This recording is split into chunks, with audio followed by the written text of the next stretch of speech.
आज सुबह जब भी आपने अपना रिजल्ट खोला होगा वेबसाइट पे, और एक बहुत बड़ा बॉम्ब ड्रॉप हुआ होगा आपके ऊपर जब आपने ये देखा होगा कि मेरा रिजल्ट तो अनसक्सेसफुल आया। अब सबसे बड़ी प्रॉब्लम आपको अभी ये हो रही है कि आपको जो एक वेव ऑफ इमोशन चल रही है और बॉम्ब आपके ऊपर गिर रहा है, एक हैमर आपके ऊपर गिर गया है, और वहां पे आपका जो अनसक्सेसफुल वाला कार्यक्रम हो गया है, इसमें आपको बहुत ज्यादा तकलीफ जा रही होगी। इस पूरी जो वेव ऑफ इमोशंस को संभालने में आपको बहुत अभी गुस्सा आ रहा होगा।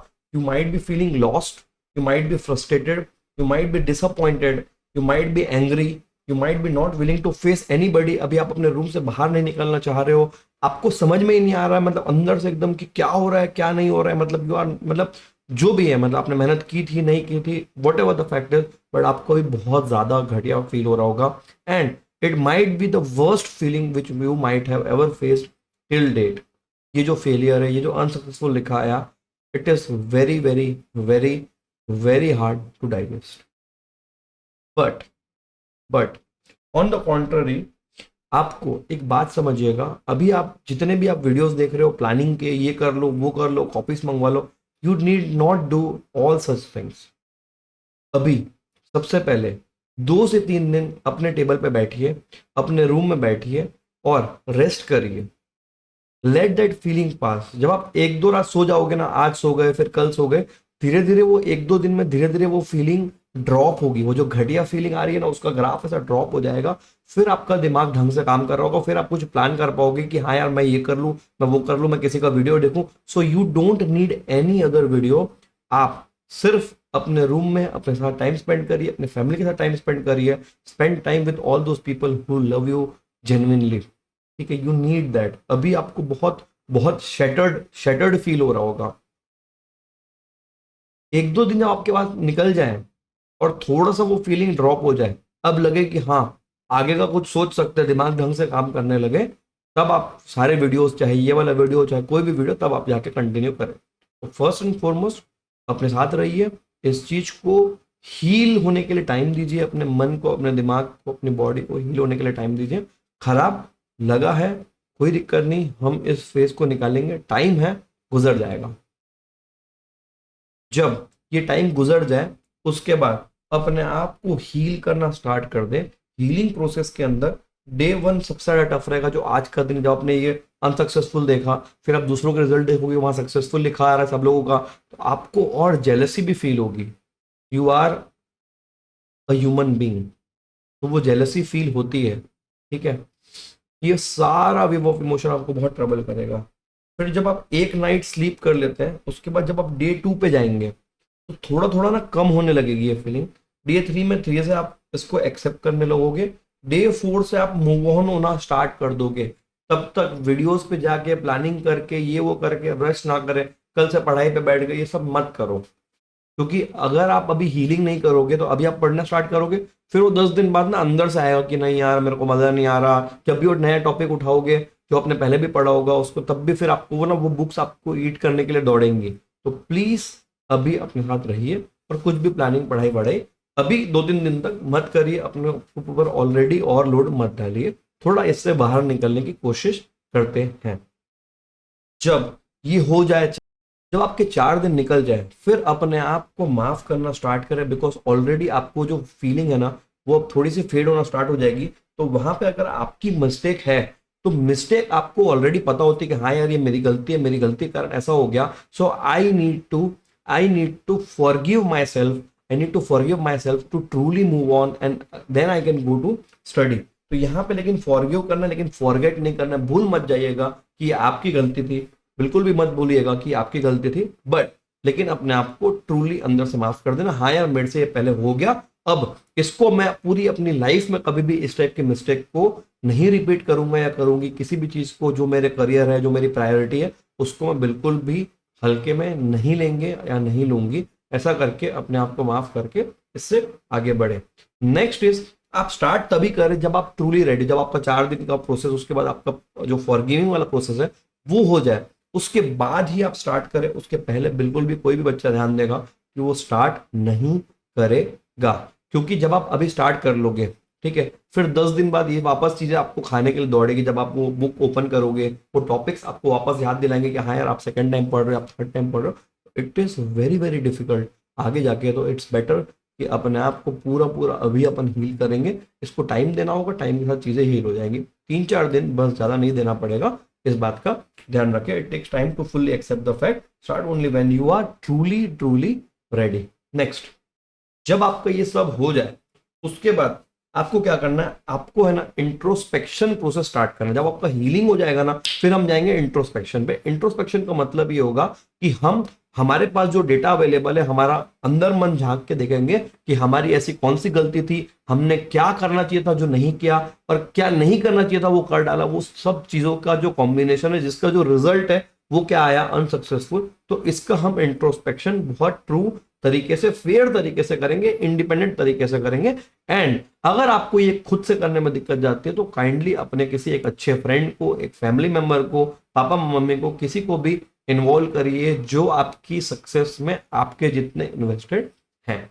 ठीक है, जब आप ये स्टार्ट करें प्रोसेस, तो डेटा कहाँ से उठाना है, डेटा उठाओगे अपनी पास्ट हैबिट से। खुद याद करिएगा कि क्या क्या आपने किया, क्या नहीं किया।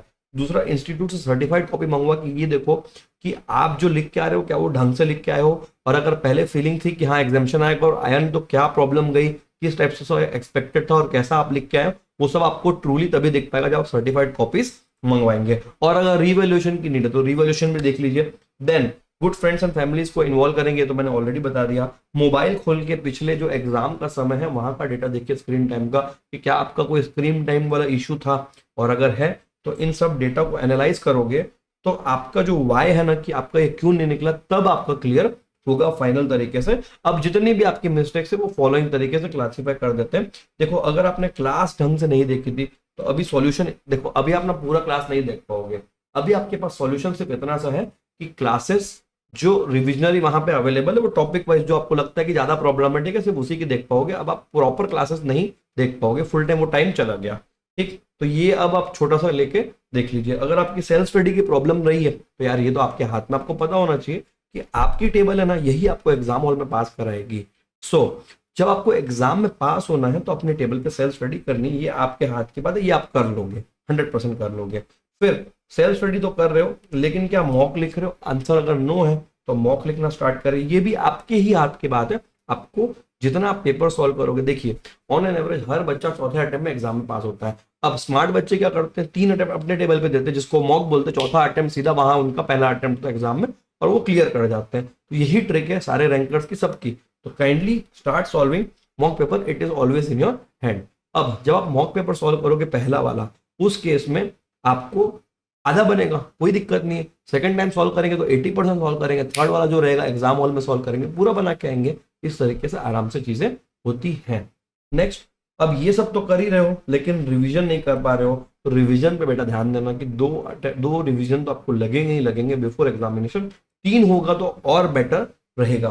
ठीक है, फिर डिसिप्लिन रखना है। कई लोगों को डिसिप्लिन में रहने में प्रॉब्लम होती है, शांति से टेबल पे बैठ के पढ़ नहीं पाते। ठीक है, तो इन लोग को भाई, तुम लोग को मैं एक ही चीज बोलूंगा कि अपना एक हैवी रीजन वहां पे अटैच कर दो कि ये आप जो कर रहे हो ये क्यों कर रहे हो। यहाँ पे आप एक हैवी रीजन अटैच कर दीजिए, अपना वाई अटैच कर दीजिए कि क्यों आप स्पोर्ट्स मैन क्यों करना चाहते हो, why you want to pursue this course, why you want to be successful. जो भी रीजन है वहां पे अटैच करिए, और बार बार मोटिवेशन का जो शुगर रश लेने जाते हो वो मत लाया करो। अपना वाई एक बार में क्लियर कर लो। अटेंशन की प्रॉब्लम होती है। अटेंशन की प्रॉब्लम का मतलब क्या है कि पढ़ाई कर रहे हैं, घर पे कुछ एक मैटर चल रहा है, उस पर अपना दिमाग चले गया, या दोस्त का फोन है वहां दिमाग चले गया, सोशल मीडिया ओपन किया वहां पे कुछ हो वहां दिमाग चले गया, या लव लाइफ में कुछ हो रहा है वहां पे दिमाग चले गया, या आपका बंदा या बंदी किसी और से बात करी वहां दिमाग चलेगा। It is called divided attention. इस केस में अगर आपका ऐसा कुछ मैटर चल रहा है तो वो चीजों को अभी इग्नोर करें, because this must be your priority. ठीक है, यहाँ पे आपकी प्रायोरिटी लाई करती है। अब अटेंशन के कारण क्या होता है, आप इसको जब खत्म करते हैं तो लाइफ में आगे जाके आप अपने आप को बहुत ज्यादा इस चीज के लिए ब्लेम करोगे। तो अगर आपका अटेंशन डिवाइड हो रहा है किसी भी रीजन से, चाहे घर वाला हो, बाहर वाला हो, लव अफेयर हो, बाबू सोना हो, कुछ भी हो, तो वहां पे उस चीज को वहीं पे रोक दें और अपने आप को समझाएं कि देख भाई, देख बहन, ये है ना, ये प्रायोरिटी अपना ये है, ये कर लेंगे तो ये सब चीजों से बाद में डील हो सकता है। और जिसको जाना होगा, जाने वाले को कोई रोक नहीं सकता है, वो अपने रास्ते से कराए। बट आपकी प्रायोरिटी आपका कोर्स होना चाहिए, एंड देन आप इस चीजों को प्रॉपर से मैनेज करें।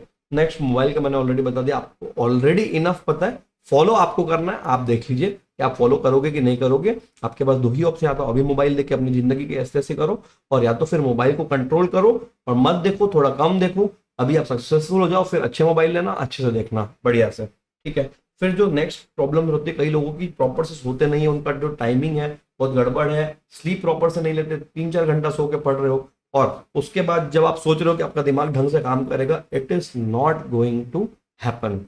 रिक्वायर्ड क्या है? रिक्वायर्ड ये है, चुपचाप से 7.5 घंटा सोइए, 7.5 घंटा सोने के बाद उठ के फ्रेश होके सीधा पढ़ाई करने बैठिए। फिर जब आपका हाफ डे कंप्लीट होगा तो फिर आधा घंटा सो लेना। जितना अच्छा सोओगे, मतलब maximum 8 hours in a day, उतना ही अच्छा आपका दिमाग काम कर रहा होगा।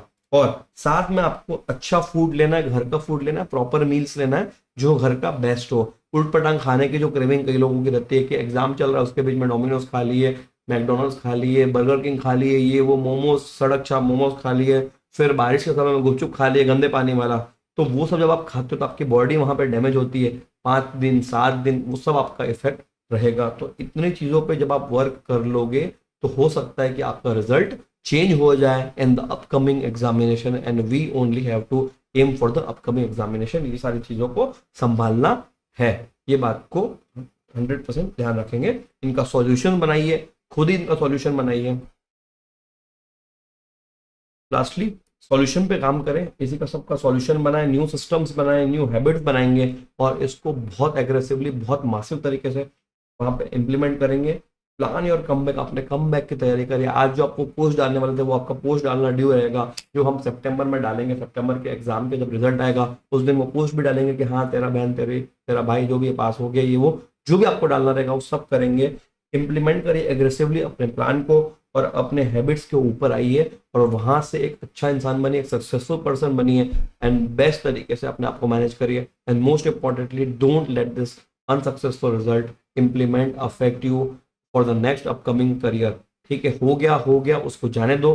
अब जो क्या करना है उसके ऊपर फोकस करिए, बिकॉज आप बहुत ज्यादा दिन, अगर 10 दिन 12 दिन भी वहां पे अगर वहां पे रूमिनेट करें कि हाँ मैंने ऐसा किया, उससे कुछ होगा नहीं। आप 4-5 दिन करिए, प्लान बनाइए, बिल्ड करिए, और वापस से चीजों को कमबैक मोड पे एग्जीक्यूट कर लीजिए। सो विद दैट आई होप कि मैं आपकी चीजों में थोड़ी सी भी हेल्प कर पा रहा हूँ, और अगर और भी कोई क्वेरी है इसके ऊपर तो कमेंट में डालिए, और इसके ज्यादा वीडियोस मत देखिए, और चुपचाप से हीलिंग प्रोसेस स्टार्ट कर दीजिए। So with that, bye everyone, take care, have a nice day.